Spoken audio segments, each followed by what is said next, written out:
Un des concepts les moins compris en maths, c'est les courbes exponentielles. Si on demande à la personne moyenne de donner un exemple de progression linéaire, elle dira par exemple 10, 20, 30, 40. Et si on demande de donner une progression exponentielle, elle dira 2, 4, 8, 16, 32, 64. Maintenant la question, une augmentation de 1% par an, c'est une progression de quel genre? Ok, on va jeter un coup d'œil. On va commencer par 100 et on va choisir une augmentation de 1% par an. Donc, on va écrire ça. Et on va dire qu'on commence par 100 et qu'on augmente ça de 1% par an. D'accord. On va essayer de représenter ça sur un graphe. Donc, qu'est-ce qu'on voit ici? On voit que la courbe est exponentielle.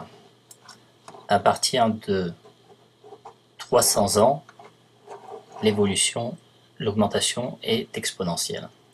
Si maintenant on change 1% par 2%,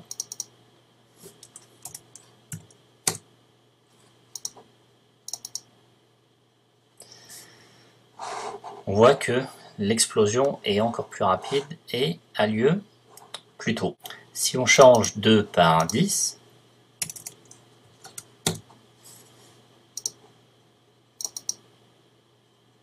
l'explosion est encore plus verticale. Si maintenant j'essaye de visualiser cette courbe, mais jusqu'à par exemple 100. Je vais venir ici et j'élimine tout ce qui est supérieur à 100. Qu'est-ce que je vois? Que c'est aussi une courbe exponentielle ici. D'accord? Donc si maintenant je me limite à 50,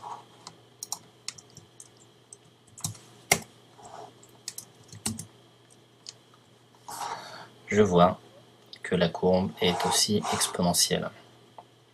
Donc dès que je suis à 10% d'augmentation par an, je vois que déjà ça ne peut pas durer plus de 30 ans avant d'exploser.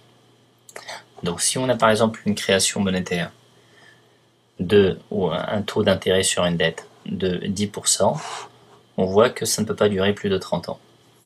On va appliquer maintenant ce concept au système monétaire en place. On va supposer qu'on commence avec une masse monétaire de 100 $ en circulation. Ces 100 $ sont créés par une banque centrale.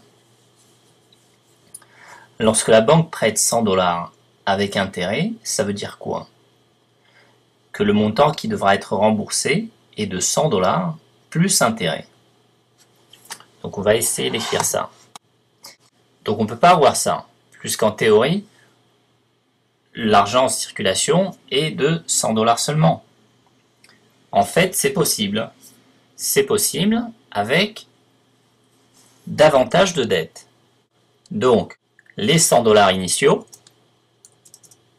plus la nouvelle dette, sera égal au prêt initial, plus l'intérêt sur la dette initiale.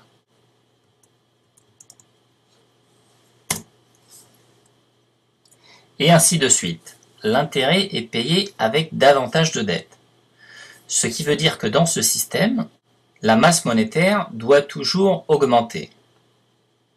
Donc on voit que ce système n'est mathématiquement pas viable, en théorie. Donc comment est-ce qu'il peut être viable en pratique? Il ne peut exister que dans cette partie, là, cette partie de la courbe, où la population ne voit pas trop l'augmentation d'année en année. Ce modèle aussi, il suppose que la capacité de crédit des gens est infinie. Ce qui veut dire quoi? Que par exemple, leur espérance de vie est infinie, et que les ressources naturelles sont infinies aussi. C'est la raison pour laquelle les banques centrales, aujourd'hui, craignent autant la déflation. La déflation, c'est la réduction de la masse monétaire. Et elles espèrent qu'en imprimant, ça va compenser la contraction du crédit. Pourquoi est-ce qu'on parle de contraction du crédit? Simplement parce que les gens ici ne sont pas en train de prendre davantage de dettes. Donc qu'est-ce qui se passe? Les prêts qui ont été pris initialement ne sont pas en train d'être remboursés. Si les prêts ne sont pas en train d'être remboursés, ça veut dire quoi? Que ce crédit qui a été créé artificiellement est en train de disparaître. S'il disparaît, et comme la masse monétaire est principalement formée de crédits, si le crédit disparaît, ça veut dire que la masse monétaire est en train d'être réduite. Donc, les banques centrales espèrent qu'en imprimant du papier, on va compenser la réduction du crédit. Mais le crédit aujourd'hui, c'est l'immense majorité de la masse monétaire. Donc en fait, ce qu'elles font, c'est vraiment un acte désespéré pour essayer de sauver un système qui, mathématiquement, est voué à l'échec. Quand les Keynesiens disent que 3% d'inflation par an c'est bien, ça prouve qu'ils ne captent rien, entre autres, des courbes exponentielles. C'est comme si une adolescente disait « j'aimerais tomber enceinte, mais juste un peu ». Une fois qu'elle tombe enceinte, la grossesse est ou bien interrompue violemment, ou bien se solde par un gosse. C'est la même chose avec un système monétaire basé sur la dette.